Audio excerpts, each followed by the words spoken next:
மக்களே, எல்லாரும் எப்படி இருக்கீங்க? நல்லா இருக்கீங்களா? Krishnaveni official YouTube channel. இன்னைக்கு பார்த்தீங்கன்னா நான் ரொம்ப டேஸ்டான சிம்பிளாக ஒரு கேசரி செய்ய போகிறேன். எப்படி செய்யணும்னு வாங்க பார்க்கலாம். செய்கிறதுக்கு என்னென்ன பொருள் தேவைப்படுங்கிறத காட்டுறேன், பார்த்து தெரிஞ்சுக்கோங்க. ரவை, சீட்ஸ், கீ, சுகர். ஆரம்பிக்கலாமா? வாங்க பார்க்கலாம்.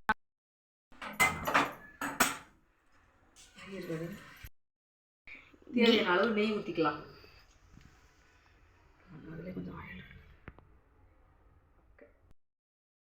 வெயில வந்து இந்த ரவையை போட்டு லைட்டாக வறுத்து எடுத்துக்கலாம்.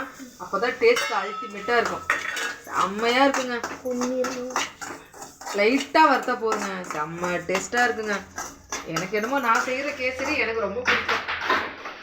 அந்த முகத்தை கொஞ்சம் காமிங்கள். எனக்கு கேசரி சொல்லுங்க. எல்லாம் சொல்லுவாங்களாங்க, நான் சமைக்க ஆரம்பிச்சேன் எல்லாரும் வயலும் எச்சிட்டா. எதுக்கு உங்களை காரி துப்புறதுக்கா? என்னோட கேசரி சாப்பிட்டீங்கன்னா உங்களுக்கு எச்சி தாங்க ஊறும். இன்னும் வேணும்னு கேட்பீங்க. அவ்வளோதாங்க, வறுத்தாச்சு. இதை ஆஃப் பண்ணிடலாம்.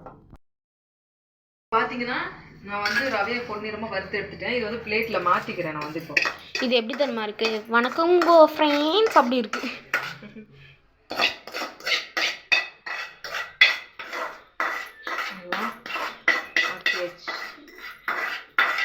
இப்போ அடுத்தது செய்கிறதுக்கு நம்ம ரெடி ஆகிடலாம்.